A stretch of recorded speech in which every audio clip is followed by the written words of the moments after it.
Hi everybody, my name is Kelly Jazanowski and I'm making this video right now to share with you a little information on my master's project that I just completed. So I did my master's project on the importance of informational text in the primary grades, and when it came to my lessons and all of that, I focused in on the first grade curriculum. So there were a ton of reasons why I chose this topic. I'll just give you a little bit of background before I get more into my research and things like that. Growing up, I was a very avid reader. I loved it, reading nonstop. I've known since a very early age that I wanted to teach when I grew up. I think this was mainly because I loved school, for starters, and I was constantly surrounded by educators. My mom was a teacher aide. A lot of my aunts and my uncles were teachers, and some still are to this day. So there was really no getting away from education, and that I was completely fine with that. So, as I mentioned, I was a very avid reader, starting at a very young age, but unfortunately I wasn't a very good reader. That didn't stop me from wanting to read, but my fluency and my comprehension and things like that wasn't at grade level or anywhere where it needed to be when I was in the primary grades. So luckily for me, I did have my mom as a teacher aide who obviously knew the importance of reading within the school system, the school setting, and the importance of reading at home as well. So she was constantly reading to me, constantly reading with me, and always bringing books home. So when I was thinking about a topic that I wanted to do for this master's project, I knew that I wanted to do something related to reading and writing. I just kind of didn't narrow it down from there yet until I started thinking about the type of reading I did while I was younger. So the reading that my mom was bringing home for me and that was all around me at my house were storybooks. Everything was fiction, and that was completely fine. I loved it. That's probably where I got my love for reading, was I enjoyed these books so much. But then I was thinking, like I said, everything surrounding me were storybooks, and then I took it one step further and thought about everything that was in the classroom when I was in kindergarten, first, second grade, and it was also all storybooks. So I wanted to kind of research why that was the only type of books that I was exposed to at such a young age, when the Common Core curriculum has such an emphasis on informational text, and that's such an important topic that they're doing at the younger ages now. So I kind of wanted to find out why that wasn't a requirement prior to these Common Core standards. So that's basically why I chose this topic. Me, as a substitute teacher right now, I know that in my future classroom that there are going to be those kids that were like me, that loved reading but maybe weren't that good at it. There's going to be those students that do love reading and are super good at it. And then there's also going to be those students who have a huge disliking for reading. And as teachers, it's our job to make sure that we turn those children on to reading. And in order to do that, we need to make sure that we have, any type of book in our classroom to expose them to get them interested in reading. And that could be storybooks, but that can also be informational text as well.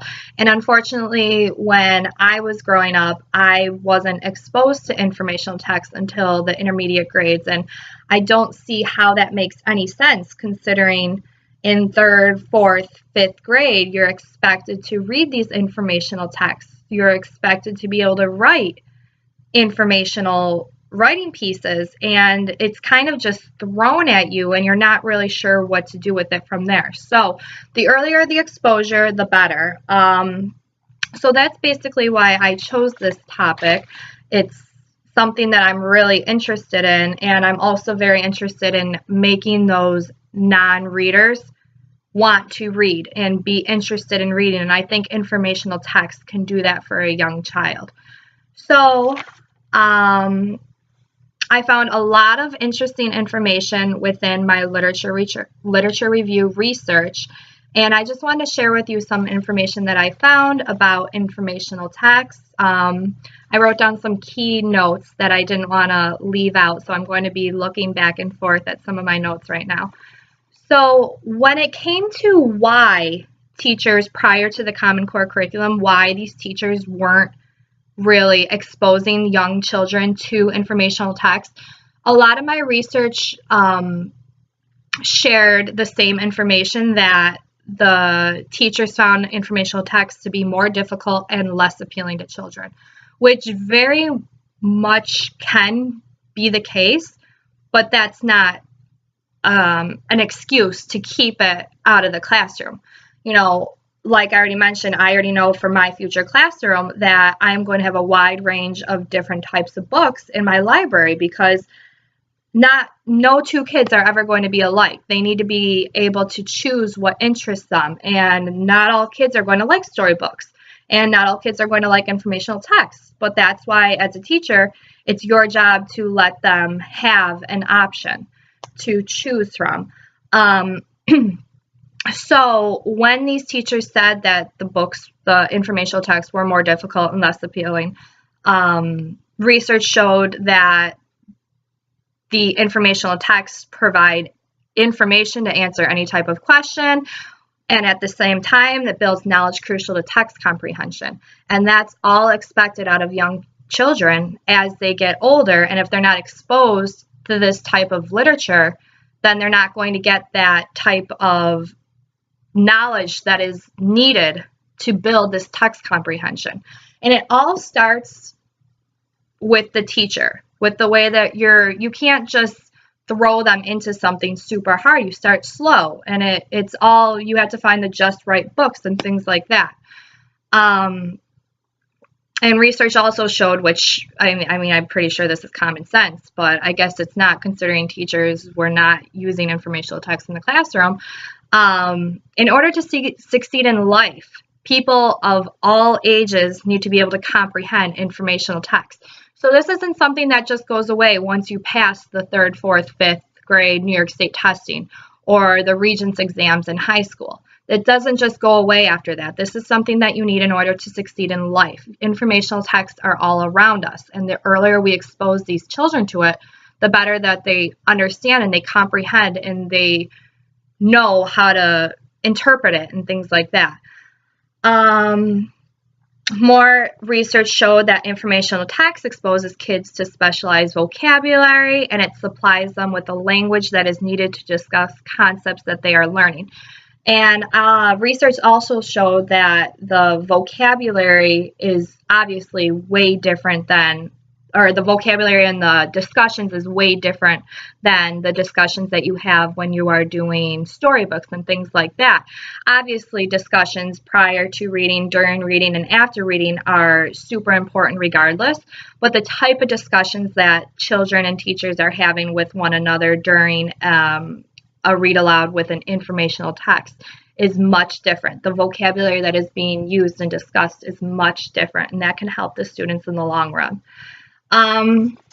So as I mentioned before, informational text is required in the primary grades now, which I'm super happy about because I have taught it before and it is so fun and the children love it.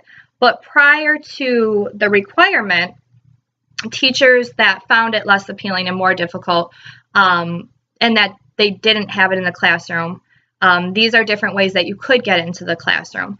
So, as I mentioned before, read alouds, so very important. Regardless, any type of reading, you need to, with these young children, read alouds are so very crucial. The teacher needs to model how to read it, obviously. Like I said before, you can't just throw these kids into this. This is something that needs to be modeled. Model asking questions, model making predictions, and things like that. You could do guided small group instruction and independent reading, things like this. This is when you find out what your students like. Research also showed that once students see or hear a teacher read aloud an informational text, they are more prone to go and read that same text on their own during independent reading. So modeling is so very important. If you show enthusiasm and a liking to informational text, the students are likely going to do the same. And like I mentioned before, filling the room with nonfiction. It needs to be there for the students to see that it's available. And one of my favorite quotes that I found during my research was that informational text can help students see that the real world can be just as intriguing as make-believe. So I'm not saying to get rid of fiction. I'm not saying storybooks should be in the past and we should only focus on informational text. I'm just saying that these kids need to have access to it. And if they're interested in something like cars or insects or something, get that informational text in your library so they have access to read it. So really quickly, I'm just going to go over some of my lessons that I created. I did 9 weeks worth of lessons. My first few weeks were introducing reading informational text, and the last part of my unit or my curriculum was writing the informational text. So week 1 started out with what is an informational text, comparing fiction to nonfiction, seeing things like that. I introduced the kids to a book on tropical fish, and then they compared it to a fictional story on fish and seeing what's alike and what's different. And then I went into introducing nonfiction text features like table of contents, glossary, photographs, captions, things like that, and how we use those to help us understand better what is going on in the informational text. And then basically after everything was introduced on how to read an informational text, we got into writing our own informational text. So once they were comfortable with what's included in informational text, like I said, table of contents, photographs, captions, diagrams, glossary, and things like that, then the students became the experts. They were able to choose topics that they were experts on, that they were super comfortable with, that they were very knowledgeable on.